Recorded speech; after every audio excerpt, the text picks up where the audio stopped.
We are live. Welcome everyone to the Walking on Air podcast. We have in Lexi, who is currently a 911 dispatcher. Thank you for joining us, Lex. Yeah, thanks for having me.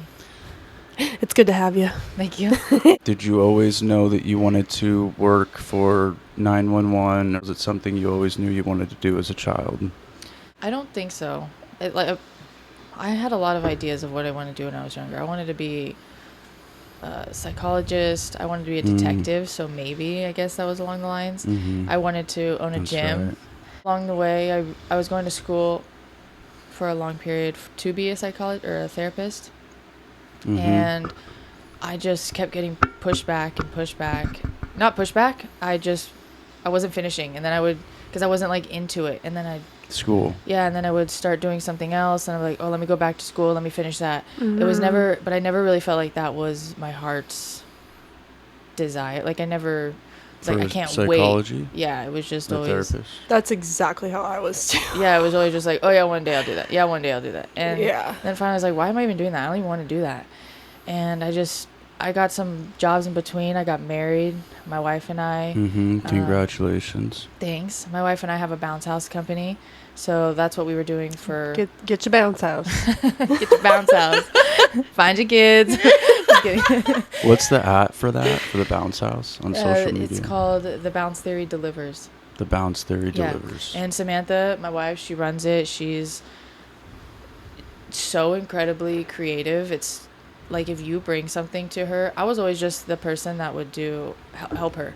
But she was always the brains behind everything because she can create these parties out of... If you say, oh, I'm thinking I want to do like a Bluey theme, she will literally watch the show to get inspiration and then come up with a whole plan for you, like a modernized Bluey theme based on your budget. Gosh. And she'll even like she'll have different packages for you too. Anyway. Yeah, she's creative. Super. And that's what we've been doing for the past, now it's been 5 years. And So you were both doing that together before you joined as a dispatcher. yeah. And where was it how did you get into Dispatching. applying and then getting it? She still does the bounce theory, but along the way I just felt like this is her thing. And yeah, I help. I could be really good help, but at the end of the day, I need to find something that I want to do and that I'm passionate about, because psychology was... Yeah. At least being a therapist, I just didn't want to do that. So I started applying to the sheriffs. I started applying to like local police cities, and then I found fire, and I fell in love with all of it. And I didn't even know how much dispatchers do. I can't really talk too much about police or sheriff or CHP side of it, but for fire, I had no idea. Even my best friend did it at one point. Well, yeah. And I never knew all of the things that they do. And so now I'm now a 911 dispatcher for the fire department, and I absolutely love it. So did you apply and they were like, we actually feel like maybe this is more for you over here with the dispatch? Or did you go into that and they started taking you through it and you're like, okay, this is really something that I'm going to love? I think once I went to the information meeting for fire, they sit you down, they talk to you about, and it's for the county. I don't just dispatch for one city. It is for the entire county. Rivers. Yeah. It is for the entire county. It's for the entire county. So it's huge. And there are a select few cities in the county that do their own. So we don't dispatch for them, but for the most part. Oh, that's interesting. Yeah. I didn't know that. Yeah, there's a couple cities that have their own fire department, and they have their own dispatch, but there's a couple cities that have their own fire department, and we dispatch for them. Oh. But I think once I went to that information meeting, and they played 2 calls for us, and they talked about how many incidents you have, I was just like, this is what I want. Like, I want to be a part of something where... Because you remember those fires that broke up behind the house years ago? Yeah. Well, during that time, my best friend was working at the fire department, and I was just like, well, you have tankers on these fires. It's huge. You have so many resources out to it. And I remember texting her, and she's like, oh, yeah, like, I'm working it. And I'm like, that is so cool. Yeah, that is cool. And, like, now being on the other side, and, like, now I'm working these fires, and I'm the one who's actually dispatching aircraft to fires. Like, it's is exactly where I want to be right now. It's super Oh, cool. it's fulfilling. And Yeah. so you Nice. dispatch the ambulances, fire, aircrafts. Am I missing anything? Anything that a resource needs in the field, we will get it to them. So when our calls come in, once we dispatch out a call, or we call it dropping a call. Once we drop a call, it goes to AMR, which is an ambulance company. It goes to AMR, so they get all the same calls that we're getting. So they're immediately, and we can see now that they've just dispatched an AMR unit on it, we can see an ambulance is now attached to this call. But if it's like you can see all that info. yeah, in the okay. call. But if it's like a fire call, a structure fire, an ambulance is not going to get attached to it unless there's medical needed Yeah, with the structure fire. that makes sense. We have some questions for you about your work in terms of how you deal with the calls. Basically, how you cope after. You know, like let's say you had a tough day and I'm sensitive to children, really sensitive, you know, when it comes to them. And so it's like, let's say you get a call like that where it's a child on the phone and it's a severe case, like, you know, something really serious happened and you feel it really affect you while you're there. How do you go home? Do you like push it out of your head? Do you cope with it in different ways? That's a really good question. And I feel like there's a couple answers in that question.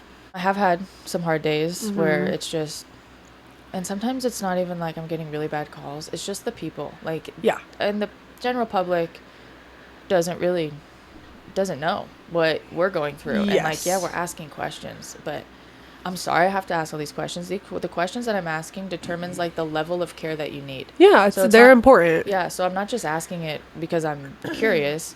I have to ask these questions because if you answer a certain thing, then I'm going to make sure you have advanced life support versus basic life support. Yeah, all the resources. Yeah, so sometimes I just get hounded on of like, shut up, sense, and you know, you hear the worst things sometimes. Shut up is nothing. I know, because I already know what you're talking about, you know. And it's just like, oh, and then one thing after another, and then you get that one bad call at the end of it, and you've just been hounded all day of just been called names, and then at the end you get this really bad call with a child, and it's just like the icing on the cake. Yeah.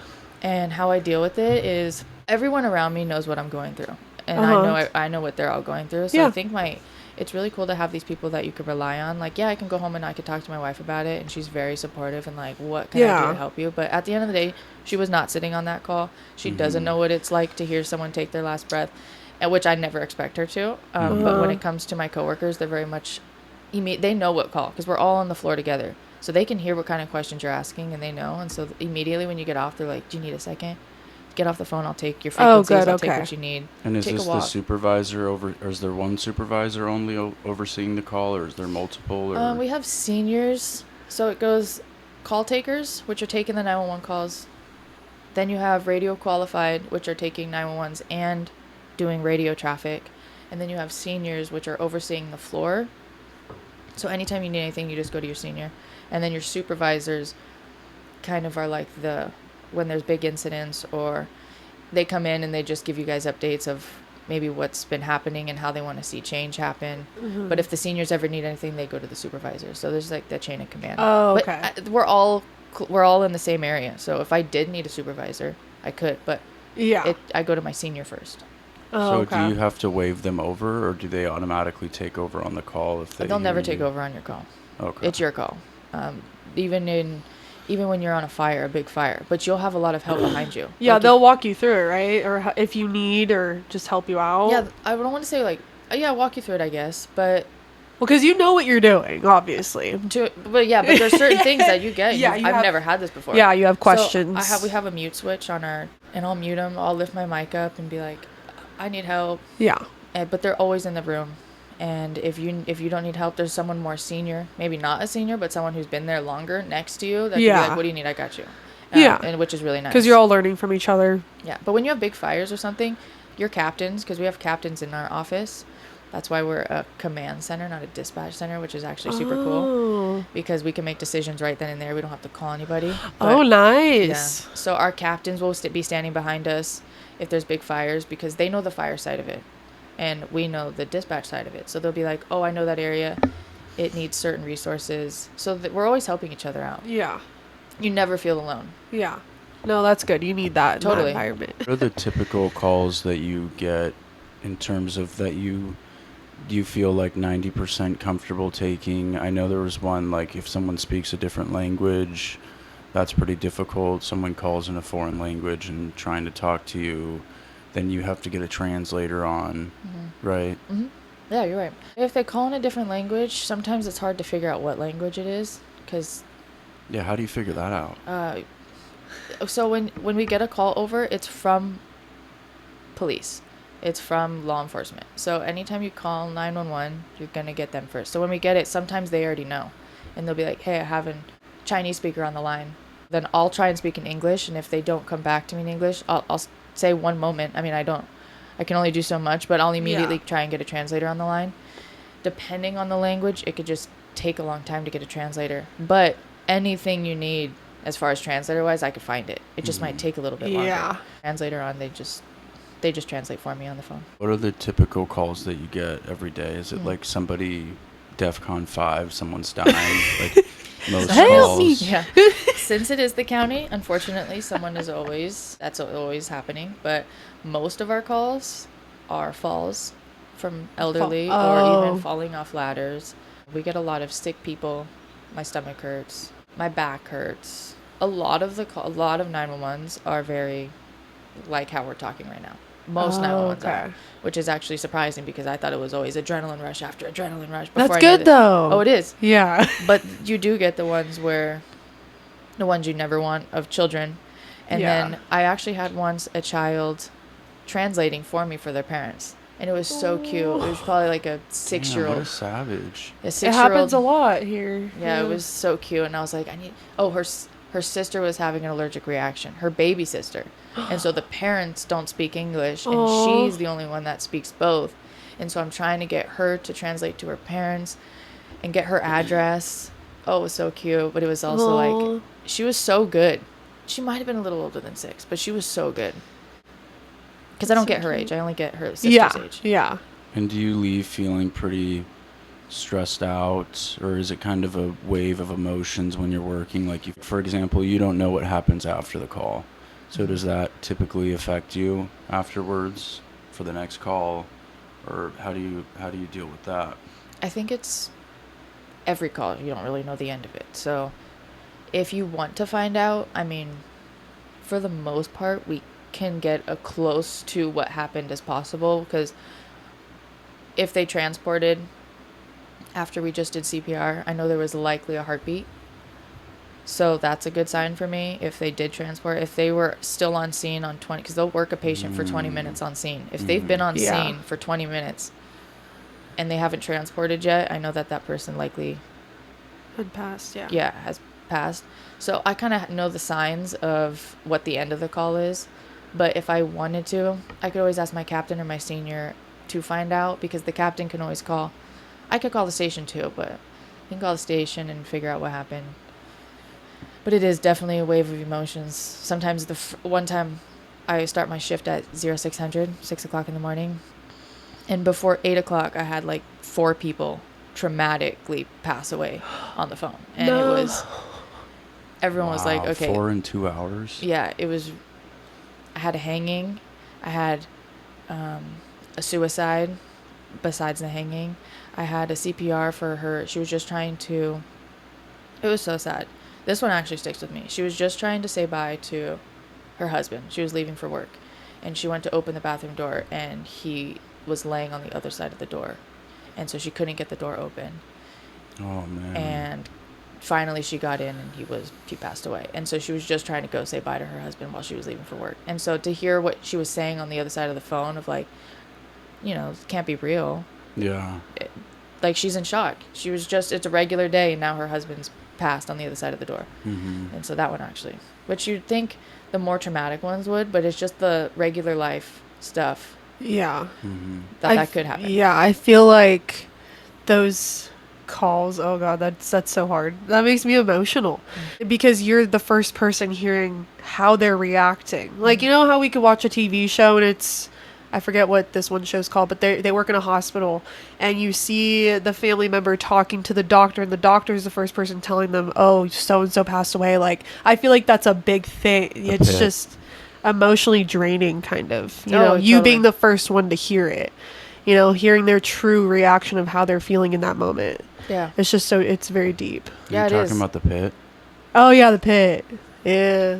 Yeah, I'm there not is. promoting, but There have been times where I'm sitting on the phone, just muted, and like there might be nothing I can do, and they're just like, I'm hearing them say like their last words to their loved ones, and I'm like, this oh my is such god. a vulnerable moment that they should Yeah. be, and I'm sitting on the phone listening to them say these things, and it's so sad. Yeah, and you can get, I don't want to say you can get emotional, but I think the job really makes you, like, you hear it often. Yeah. So it's not like you're walking away crying every single time. Yeah, yeah. And of course, there'll be those ones where you just get up and you go take a walk. You go to the bathroom, you let it out, and you walk back in and you take another call. And then sometimes you take CPR calls twice in a row and you just continue to take the calls and you don't get up from your desk because Yeah. just it is You're what it is, working. unfortunately. Yeah. Yeah. I wanted to talk Oh. about the difference between fire dispatch and police dispatch. Yeah. Do tell. Give us all the deets. When you call 911, so we're a secondary PSAP. Police and law enforcement can be primary. So when you call, whether you're on the freeway or you're in a local city or you're in the county area, you're going to get law enforcement first. And when they answer, I mean, I can't talk on how everyone answers, but they'll say, do you need fire, police, or medical? Fire, police, medical. And so if you're like, I need medical or fire, they immediately transfer you to us.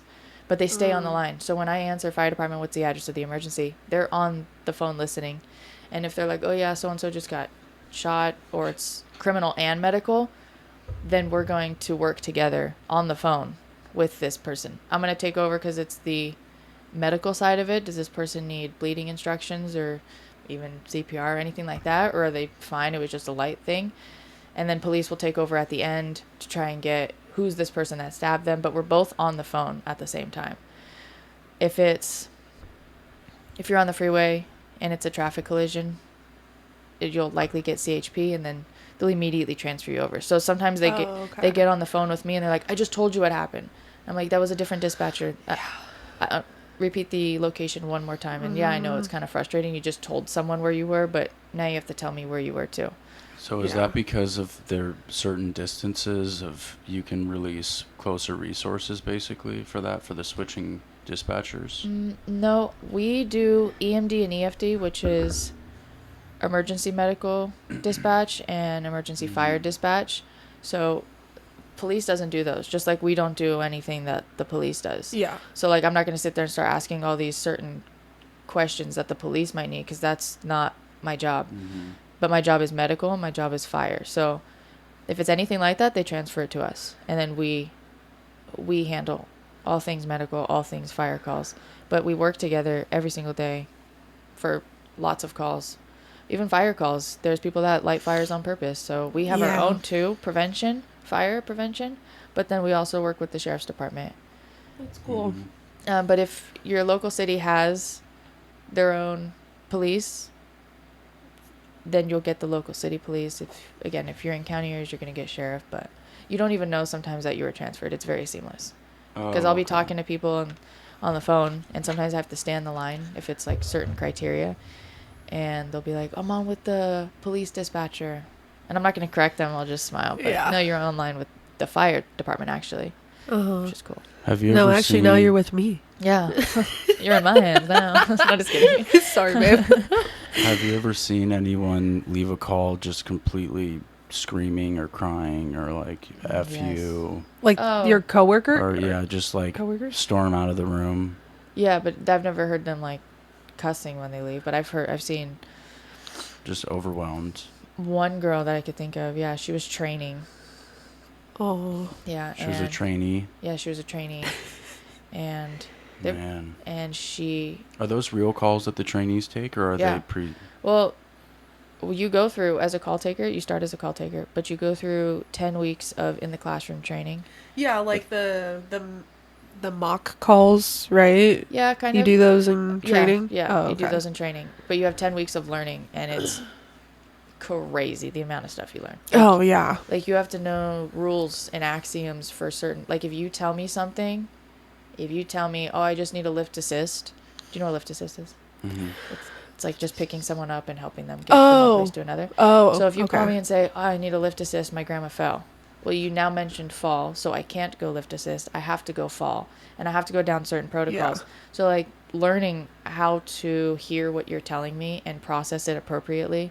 You learn all that in call taking for the first 10 weeks. And then you go onto the floor with a trainer, and that's when you take your first live 911. But your trainer's plugged in with you. They have a headset on, too. So if you ever needed to take over, or they don't, they try not to.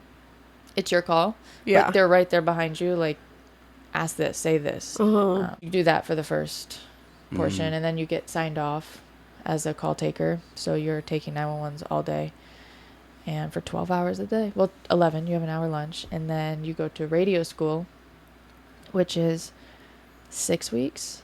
But then you have 10 weeks on the floor with a trainer. So it's a lot longer on the floor with a trainer radio, because now you're doing both. You're taking a 911 call, and you have a speaker in front of you listening to your radio traffic while getting an on-scene report.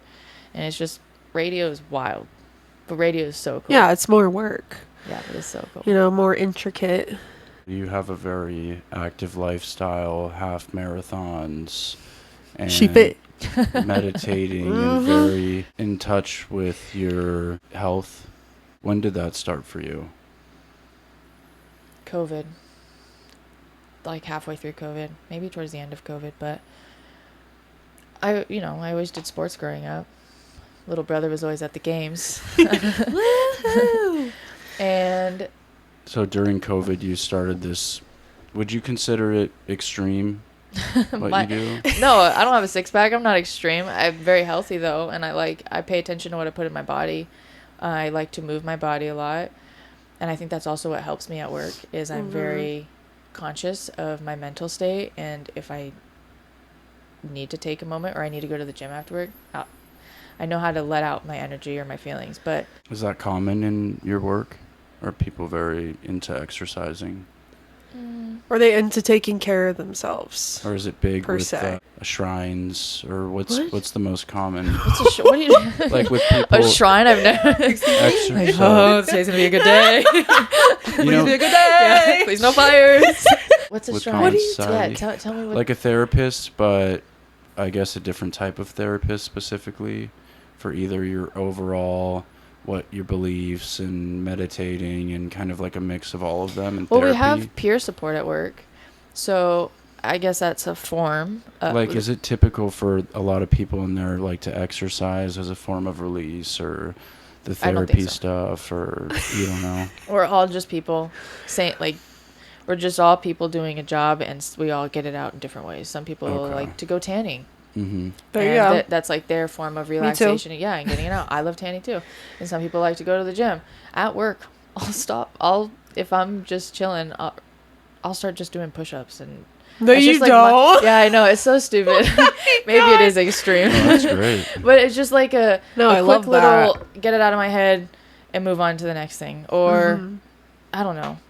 But I Do don't. some jumping jacks behind the desk. Yeah, I know, right? I don't think not everyone releases energy or feelings by going to the gym. Mm-hmm. Okay. During COVID, you used to be very affected by other things where your life's completely different now than it was 5 years ago, right? Yeah, so So what changed? 5 years ago. Or during I would say it COVID? was 6 years ago. 6. I was just partying, and I think COVID, I really didn't have like any purpose before COVID, because before the balance theory, we started the balance theory in COVID. So the beginning of COVID and before that, I really didn't have a purpose.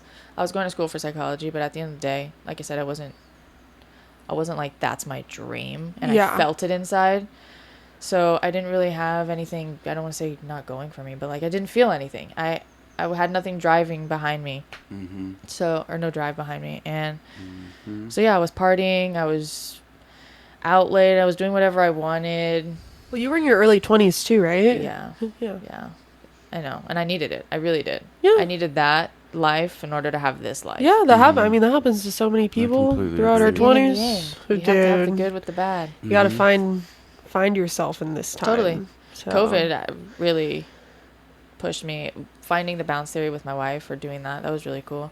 That like gave me like I said, she was the she was the creative behind it, but it also gave me like this, wow, I get to hang out with my wife, I get to do something really cool. You guys have a hobby together. That's so fun. Yeah, it's like an entrepreneurship that was like forming, and then it also gave me the confidence of like, I can do other hard things. Yeah. If I can do. It was like a door opened. Yeah. And then that's kind of like what led me into the taking care of myself, because it all starts with you, is like my mindset. Everything starts with you.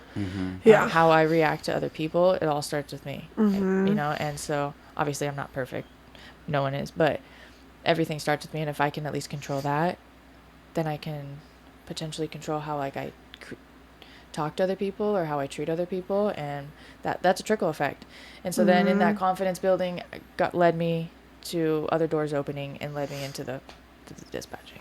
Your goal was to lose weight, because now, of course, living a very active lifestyle compared to before, would you say that you weren't really doing that? Yeah. At first, like, I was losing weight. Sports when you were younger, but then in between those phases in your early 20s, was it like, okay, I'm not happy with, I need to lose a bunch of weight, or I just need to exercise more, or what switched with that? Growing up, exercising so much, and I always had a conditioning coach and a strength coach and all this stuff. And then when I became an adult and I didn't have that anymore, and my mom and dad aren't paying for that anymore, and then COVID hit, well, all these other things, and then COVID hits, and I'm just sitting, not doing anything, just partying it up. And then I was all of a sudden 200 pounds. Growing up, having an active lifestyle, and then all of a sudden being more than I wanted to, and for me, it didn't feel like it was me. I just felt so out of touch with myself that the only thing, and it wasn't like, oh, I need to lose weight in order to fit in society. It was all me. I wanted to feel better about myself. I wanted to know that I could do it. And so it was really just pushing myself every single day to go out there and do it and lose the weight. How much weight did you lose? Overall, I lost, in the beginning, 65. Ooh. Wow. Yeah. But I think now I'm averaged out. So, like, now I'm just maintaining. But I was at one point, I lost 65, and now I'm at, I don't know, 45. That's great. I was going to say maintain. But I've maintained, You're fit. Yeah, and I love where I'm at. Like, Good. I don't need to.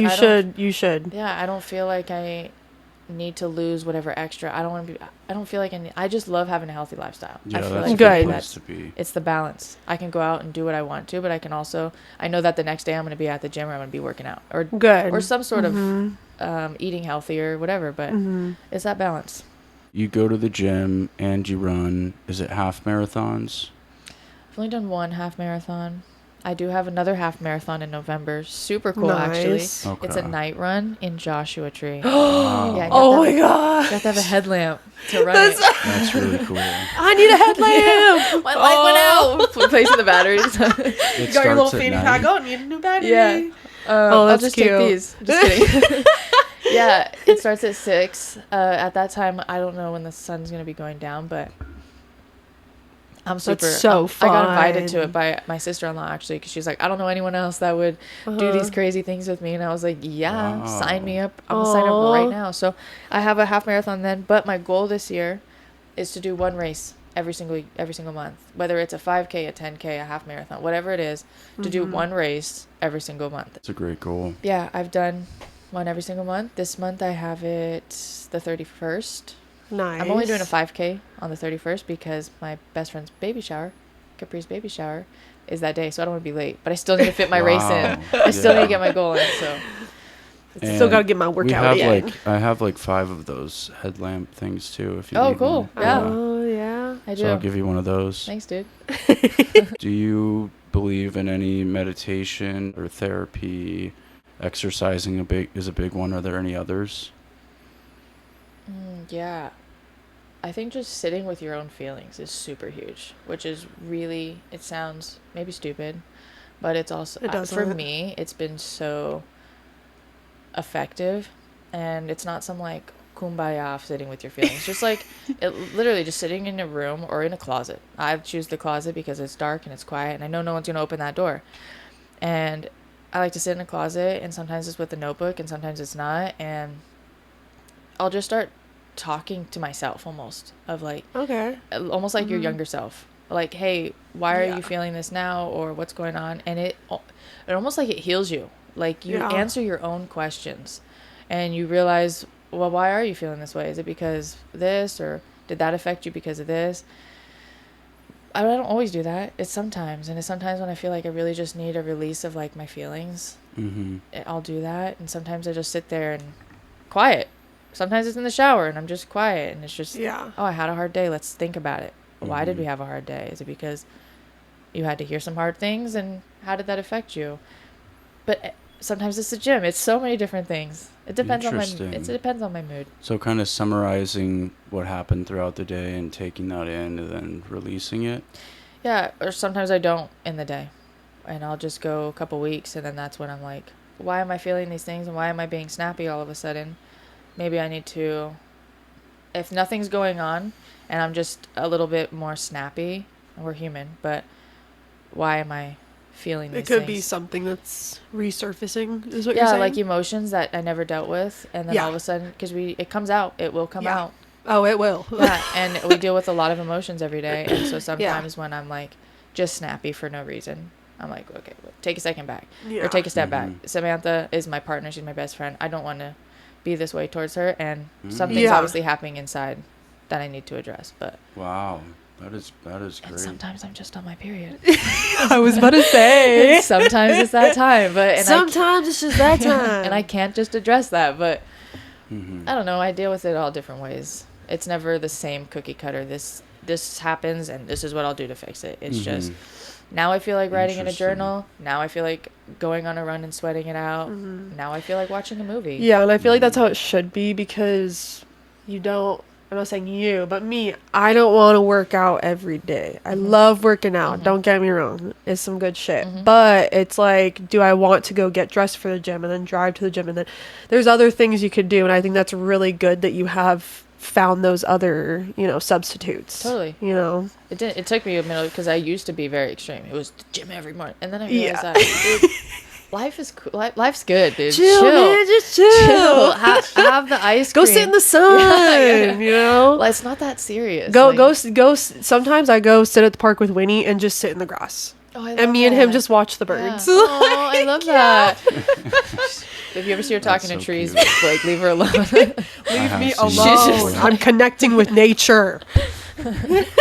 And Sean. we're live. If you forgot who you are, would you trust yourself enough to remember you if you saw you? I was just it's crazy because these are like deep questions, and I was just talking to Samantha about this the other day. Oh, really? Yeah, it was kind of like this, but it was along the lines of, I don't think I will ever fall into who I was because I have built such a, like, I trust myself. Like, when I say I'm going to do something, I will follow through with it. Mm-hmm.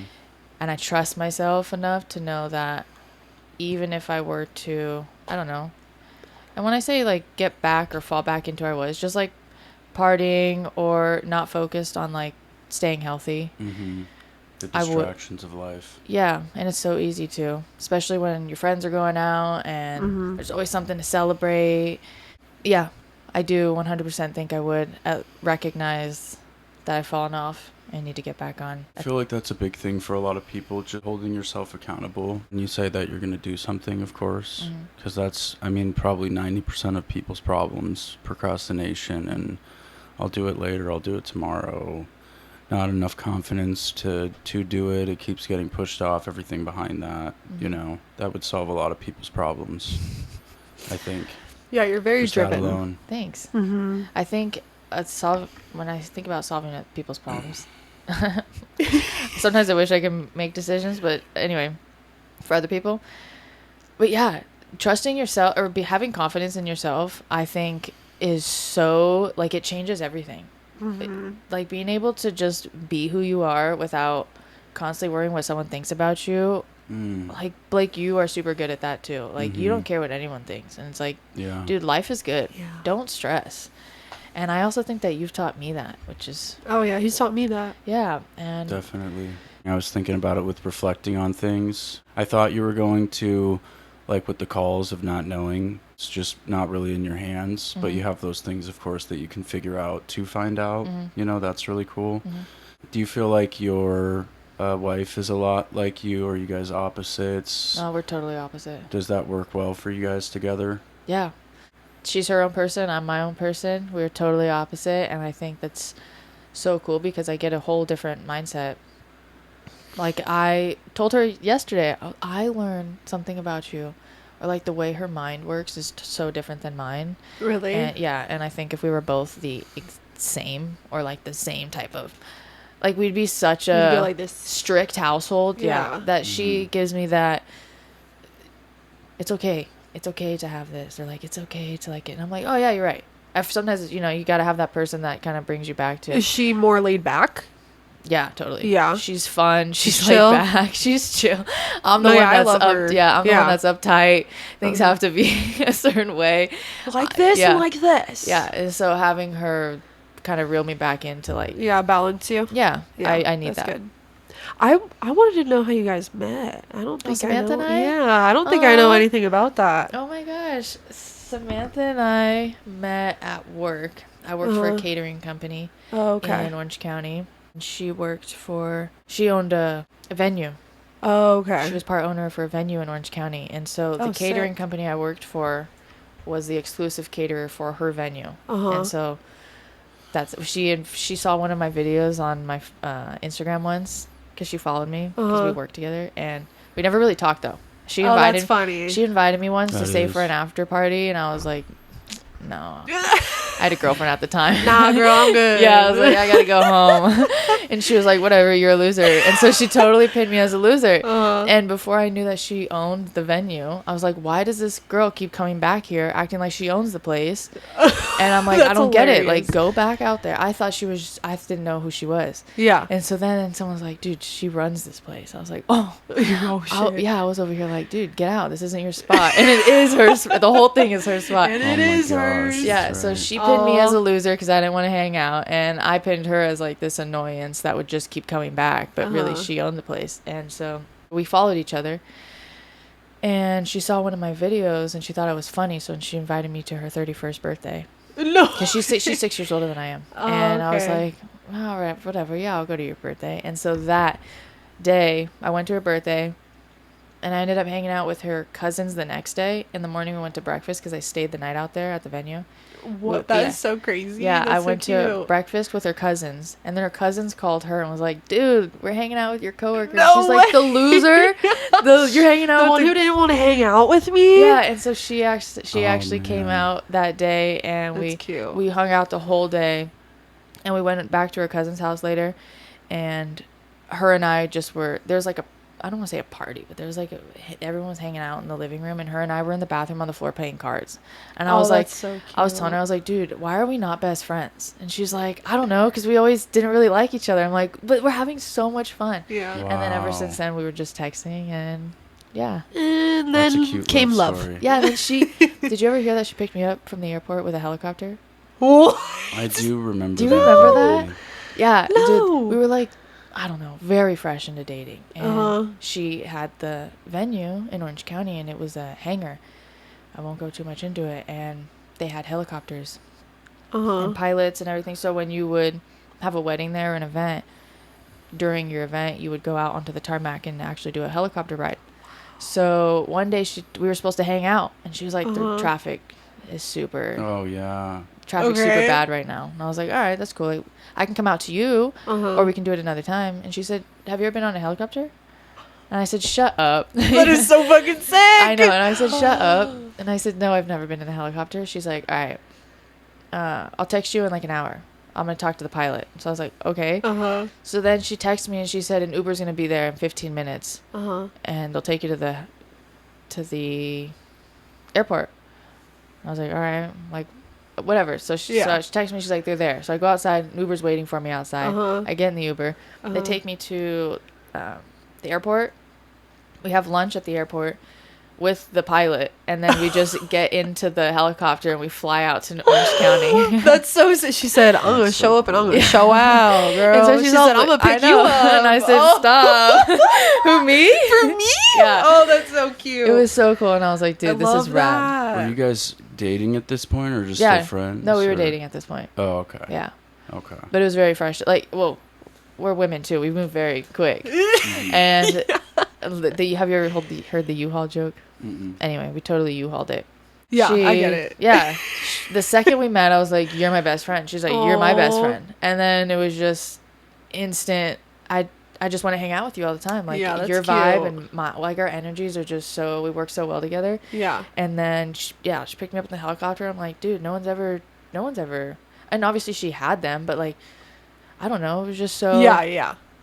Like, it made you feel special. Totally. Like, Yeah. she was like wanted to do that for me, you know? Yeah, And then, that's really cute. I don't know, just throughout. Dang, babe. And you guys I need a started a helicopter business pick me together during COVID. Yeah. Whose idea was that? Hers. Because she had the venue, she's always been very much like owning things, and Yeah. she also is what made that venue a venue. It was just a hangar at first, but she turned it into a whole venue. She's the one that got Mhm. the exclusive caterer in there. It was That's on. sick. It won awards for the Orange County magazines and whatnot. Oh, wow. She's freaking good at everything. So in COVID, we were both talking about like how we wanted to do certain things.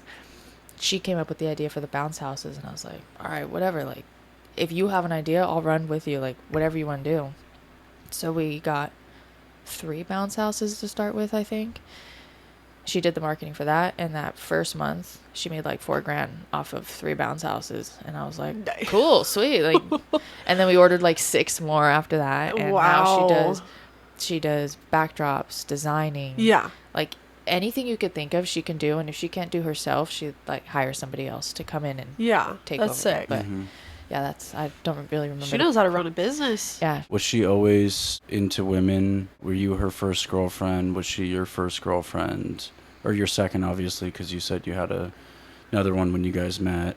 Is that something that is common with women? What do you mean? Of like, when you meet them, they're already gay? Oh, Or... I think it depends on when, like the age. I Yeah. think people Depends are on very, when you came out and Yeah. all that. when you're young, I feel like people are open for the most part to like explore certain things. But as you get older, you kind of know what you want, what you don't. Yeah. I know I'm gay. I've known since I was young. Blake was actually one of the first one that I came out Aw. to. I know. That's such a big Mhm. deal. Yeah. Well, he's so chill, so I knew he'd be like, Chill guy. Yeah. Totally chill guy. I yeah, remember just a that. chill guy. I was 7. No, I'm You were just set? No, you weren't. 'Cause I was like, I didn't know then. kidding. I was like We're 12. only 2 years apart. Yeah. Yeah. Oh, how old were you when you knew? In 7th grade, I had a crush on a girl that I've never had those certain feelings. I didn't know how to describe it. And I don't even know Oh, if yeah. I guess you would call it a crush.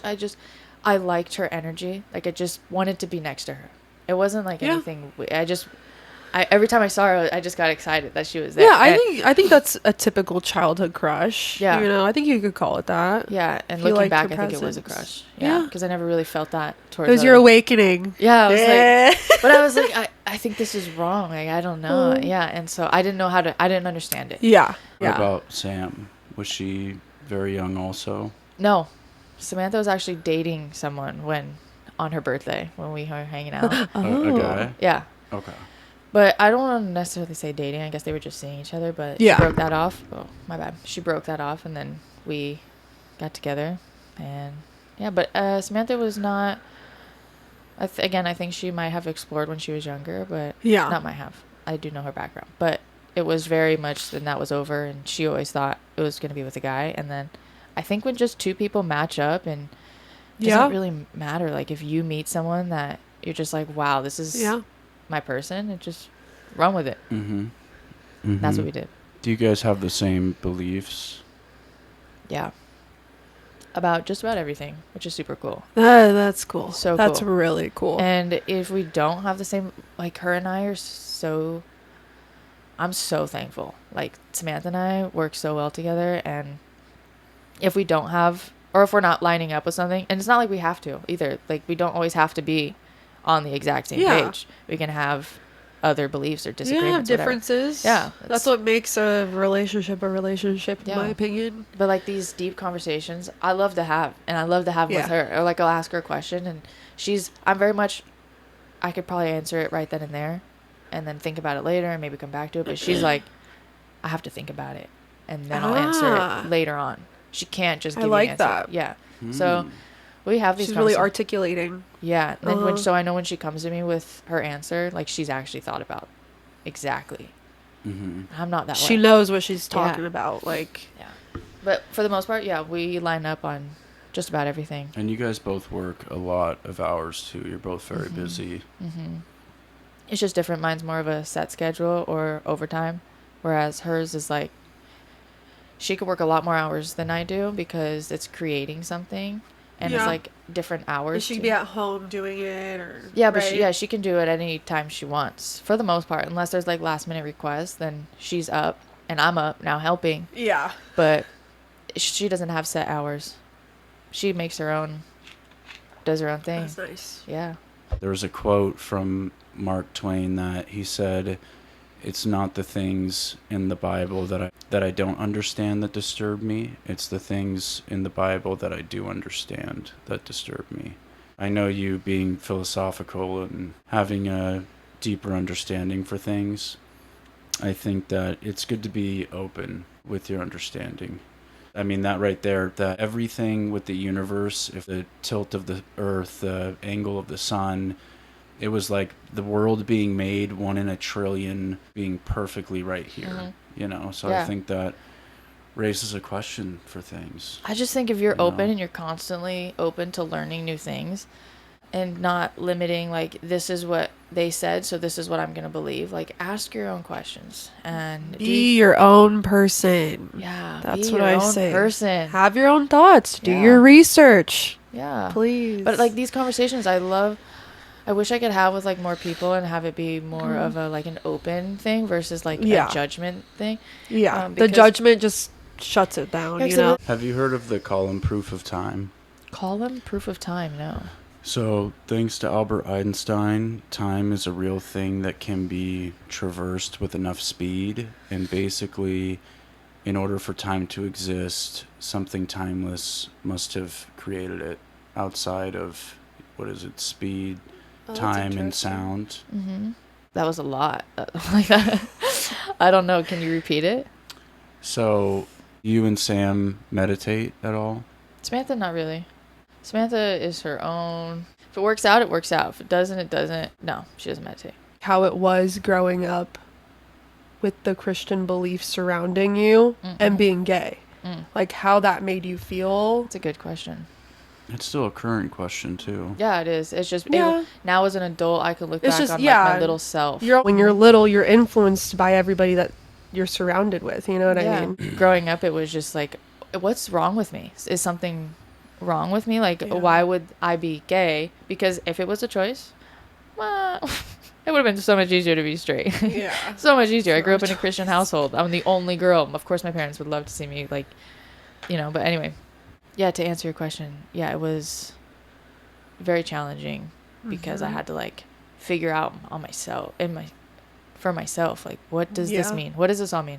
I couldn't, like, go to my parents at the time to, hey, this is what's happening. I don't know how to navigate it because I knew that they didn't have those beliefs of it's okay. Like, you're just a person. Yeah. Even animals in the wild are gay. Like, I've seen many of my friends go through things like that. And it really, I mean, obviously I'm straight, but I don't know why it hurts me really deeply seeing those situations. Yeah. You know, my best friends, I see how they've grown up and the struggles, and I think it's important to talk about now, especially, now that the world's more open, thankfully, thank God. I've also realized too that people can only meet you as far as that they know how to meet you. Yeah. And so, like, I can't hold anyone to That's a good fault point. for having these certain beliefs or feelings because they're unable to go further than that. And so that's on them. I know that I'm willing to see different points of views, and I think that's because partially because I had two different Yeah. beliefs at one point, like being gay is bad, but I am gay. So what do I do with that? And I'm not a bad person. So, like, how Yeah. do I navigate that? I don't think that it means anything's wrong. I mean, everyone has different struggles of things that they deal with. Each person struggles with their own sins, and we're all meant to be at fault. We were created perfect, but it doesn't mean that we are perfect, like and I mean that as in human beings are amazing. I mean, we're able to reason. Totally. We're able to create these extravagant creations out of thin air. We're able to heal ourselves. The acceleration our societies are taking, it's pretty exquisite. Yeah. And I think with how marvelous humans are, I think that means something. But I don't think that it means necessarily anything's wrong with someone if they're struggling with a specific sin in a religion. So sounds like you're saying, I acted on my sin. Is that what From you're a saying? Christian's view, yeah. It shouldn't be highlighted in a way that whoever's acting on whatever sin. Being gay is not a sin. The thing is, we're all sinning somehow. I don't think that, unless, you're murdering someone or something like that, or Now that's a extremely sin. hurting or taking something from someone, I think those should be highlighted. Yeah. But everything else, it shouldn't be more of this person is outcasted or made to feel this way because of this sin. Everyone says a sin is a sin, but then you have levels to sin. I think it's just become too meticulously pulled apart to where it's just like, it's a sin. This is a sin. This is a sin. And that's what I'm saying. Just let people live, be it happy, shouldn't love life. prevent anyone from being Live, able laugh, to love. be anything. Yeah, live, laugh, love. Gym, tan, laundry. GTL! So you had cancer and epilepsy. Uh-huh. Do you want to talk us through how that's affected you now today and what happened with that? Beating cancer is considered, right? To Yeah. start, I just wanted to know what age you found out for both. Just to get a timeline. No, I wouldn't say epilepsy. I had seizure disorder. I was never diagnosed with epilepsy. Oh, okay. I had a seizure when I was 12, and that's when I was diagnosed. But they didn't diagnose me with epilepsy because they couldn't find epilepsy in my brain. But they found seizure activity in my brain. So they weren't able to say this is what it is. However, you need to take medicine. And when I got to the age of 15 and a half, I think that's when you can drive or start getting, or is it 16? You get your permit. Mm-hmm. Yeah, well, I couldn't do all those things because of the seizure activity. So just taking medicine every day. And I was fine. I was able to get my license by the age of 18 because the activity had gone away and I was still on medicine. So maybe the activity was still there. I think I just went a certain period of time without having a seizure, I think is what it was. Did you have more than one? Yeah, I had 3 grand okay. mal seizures, which are Oh. really bad. And thankfully, one of them was laying in bed. So I was already in a safe space. Good. And then the other 2 were in the car. So I was not standing up, where I had seen someone once have a seizure. It was really bad. My best friend and I got in a really bad ATV accident in, I don't even know what year. Capri and I got in a really bad ATV accident. I was ejected off of the thing. I flew over a fence. And I passed out. And she had a really bad head injury. So I went back to my neurologist to get scans of my brain. And I didn't know they take it of your neck. I was just trying to get a scan of my brain to make sure everything was okay. Because I had a head injury. And in doing so, my neurologist found out that I had cancer based on that. They found something on my neck or on my thyroid. So then I went to an endocrinologist. They took more scans. I did a biopsy and I had thyroid cancer. So that was in 2019. I found out I had cancer.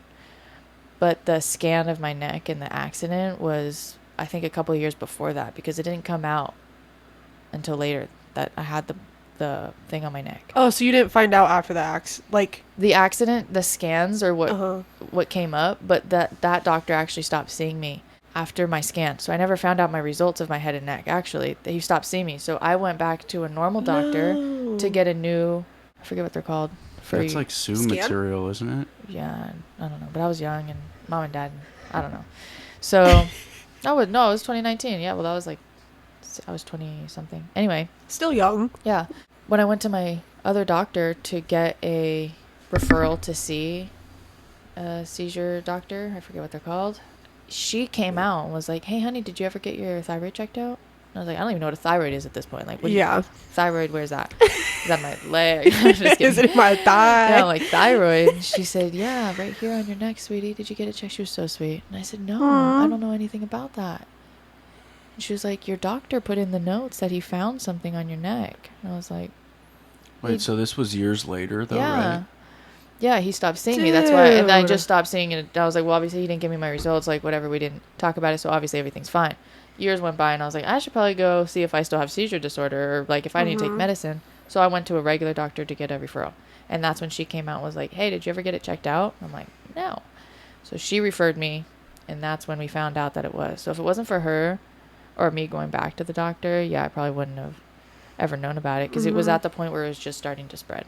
However, it was isolated to my thyroid only. So once they removed my thyroid, essentially I was cancer free and I did not have to go through chemo or radiation or anything like that. Thankfully, there was like a point at the end where I could have done, I think, radiation, but the impact of what radiation would have had on my body versus waiting it out to see if everything was clear would have been worse. So we waited out and You could have done the radiation after removing after the cancer. yeah, they gave me the option, but they also gave me It's their just to make medical sure it's all gone. yeah. And then they gave me their medical opinion of it's not worth it based on what we think. We think you're clear. You do have the option and they're going to leave it up to me, but it's just not worth it. And so I didn't do the radiation. Now, do you mind stating what your thyroid basically does? Because some people might not know. Oh yeah, your thyroid your thyroid controls all of your hormones in your body, and your thyroid is the only thing that produces thyroglobulin, a protein. Actually, double check me on that. Okay. Because it's a specific protein, and it's the only thing that your thyroid can produce. And so when they look at my blood levels, I do think it is thyroglobulin, but when they look at your blood levels, if your body's producing that and it's going up, then that means there's still thyroid left in your body because nothing else can create the same thing. That, yeah. And so even if I'm taking my medicine, it still can't produce that protein. So if they see it going up, then it shows that there's still potentially thyroid left in my body, which still potentially cancer. But yeah, it controls all your hormones. So I take one little it's very pill. important. Yeah, and it is harder now for me to keep weight off because of that. Really? So I think that might also why I'm so strict on things because I can gain weight super easily. I wish I could lose weight just as easily, but So they removed the cancer on your thyroid and your thyroid. They removed the entire thyroid. Okay. And it's placed right here? Yeah. In your neck? Yeah, okay. scar I always there. forget. So the exactly scar where it's kind of goes along the line of my neckline. So they try to hide it. He did a really good job. I was gonna say I've never noticed anything. So Thanks. Can you see it right now? Like if you look I don't closely, think so. it's right there. No. Oh, there we go. No, yeah, you're chilling. I also put lotion on it every night, so that might There help you too. go. Yeah. Oh, yeah, Hydrate. that definitely Yeah. will. And what's the difference? You talked about seizure disorder. What's the difference between seizure disorder and epilepsy?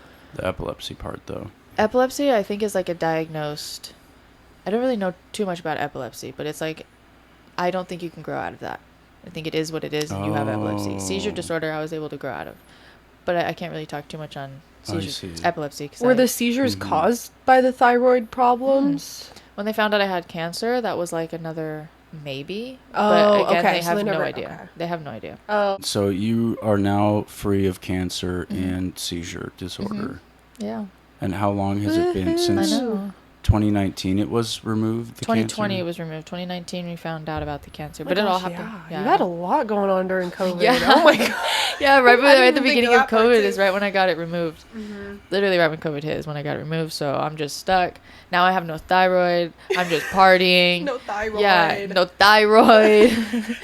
And yeah, that's what, I got it removed in 2020. But when I went back after we found out about my cancer, I still continued to go to the doctor because that's the whole point of going. Yeah. Was to get the referral for my neurologist. That's what it is. I There couldn't you think of go. it. Yeah. Oh, okay. My neurologist, and I was good. I was free from seizure activity. I was clear from taking medicine, and then And I is got. that a hereditary seizure disorder, epilepsy, or? I think we it don't can know. be, but no one in our family really has ever been diagnosed with either. Our aunt has had some seizure activity, but she didn't get that until later on in life, and they don't know what caused that either. So I don't think that's hereditary. At least for me, what I got, I don't think that it was. The period you found out about the problems you were having with your thyroid, and then after you got it removed, did you notice any? Because considering it is super important for your hormones, did you see any changes in like your mood and Like, obviously, your body, you said with the weight, Mhm. anything else? Or Weight, primarily. I think my body was trying to figure out what was happening. Yeah. So my weight, my moods, not really, but if it would almost feel like my body was burning on the inside. It was very weird. What? Yeah, like Jeez. boiling. Yeah. And so I would get like super hot, and then that would almost make me. I've never really That's had crazy. anxiety, but having that feeling inside would almost give me anxiety because I can't just immediately stop it. Well, yeah. That's but scary. I think it was also trying to figure out my medicine, but I don't Uh-huh. really get that. Actually, I haven't gotten that in a very long time. Oh, good. Okay. Yeah, so, but Nice. honestly, for considering I had cancer, the C word is a very big deal. Yeah. And considering I had cancer, I never had to have radiation. I never had to have chemo. I got That's to like keep. the best case scenario. Yeah, I got to keep all of my hair. It was Mhm. in and it was done and out, and had to feel my body feel like that for just a short period of time, and then I'm clear of it. Like, I'm very thankful. Yeah. No, that's amazing. Yeah, I did get best case scenario for sure. Yeah. And I wish Yeah, I got it's to keep my pretty rare. thyroid. I asked that too, if maybe we could just remove the cancer and keep my thyroid, because once I found out what a thyroid does, I was like, wait a second. I think I need this shit. Nah, I need it in my body. You sure you want to I take think it? it's very vital for me to have this. Oh, My yeah. medical opinion is. No, just kidding. They had to remove it. Career, is this something that you're doing for the rest of the time being? What do you Or mean? is there anything else that you want to explore now outside of this for Outside of the dispatching? dispatch?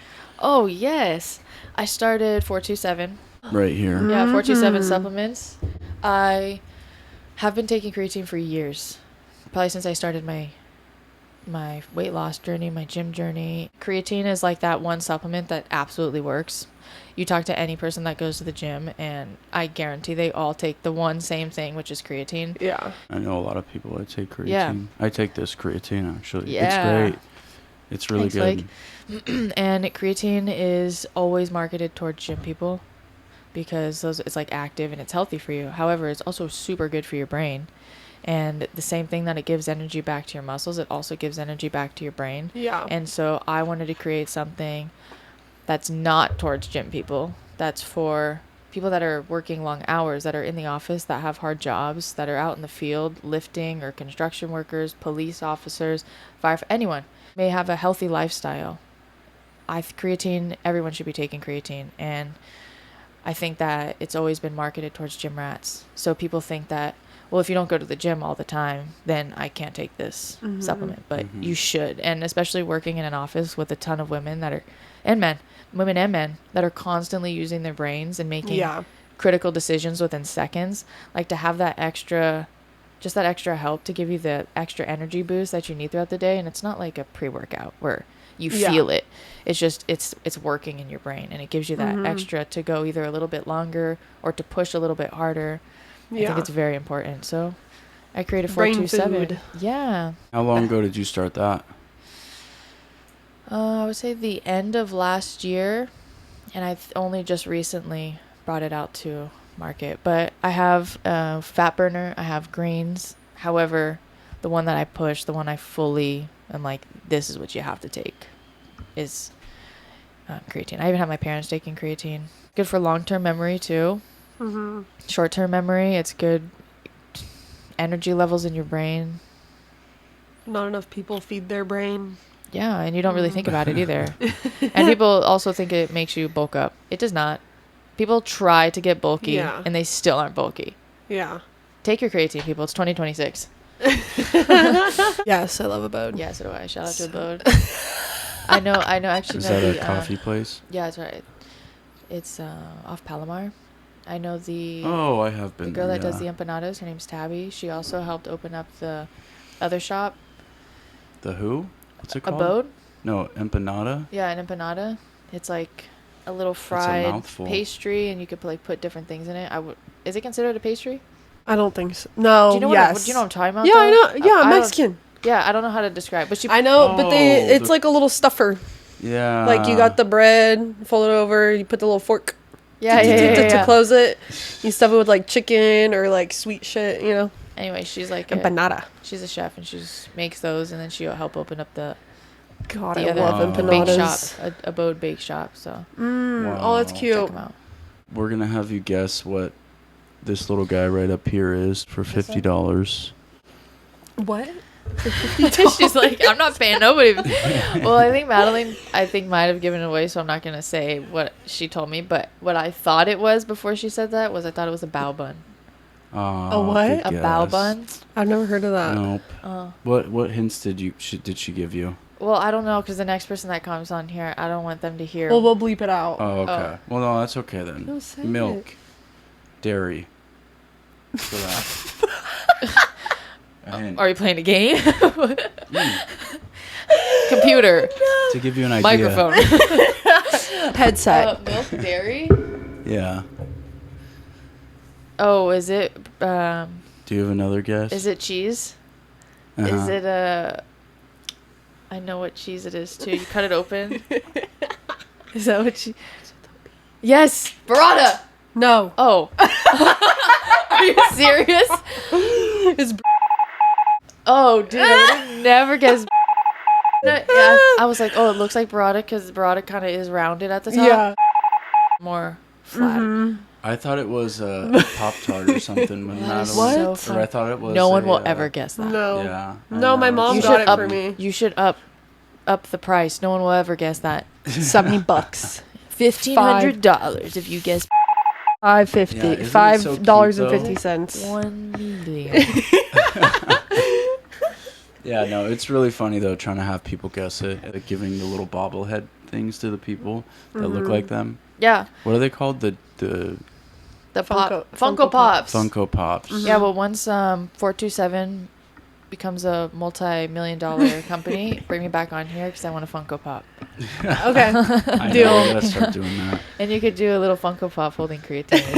Oh yeah. I almost actually wore my 427 shirt. It's pretty cool. On the back it says, "In creatine we trust." It's pretty Oh, sick. That's you so should funny. have. Yeah, That's it's so pretty cute. sick. That's so cool. Samantha made it. Dude, Oh, I love she that. can do anything. That's awesome. Are those on the website or No, eventually? I don't have those. Maybe eventually, yeah. I'll get some That'd be merch. But cool. Yeah. Yeah. You definitely should. Why not? I tell her selling things on the internet, anyone would buy anything. oh, totally, dude. It's crazy. Totally. Well, you should buy creatine. You should buy my creatine. And this was episode 4 with Lexi, who is a 911 dispatcher. Thank you so much for joining us. Thanks for having me, you guys. Thank you, This has Thanks, been guys. amazing, and thank you for sharing everything with us. Love you, Blake. We Love you, appreciate Matt. it. Love you Thanks, too. guys. Thank you. And cut. Now cut.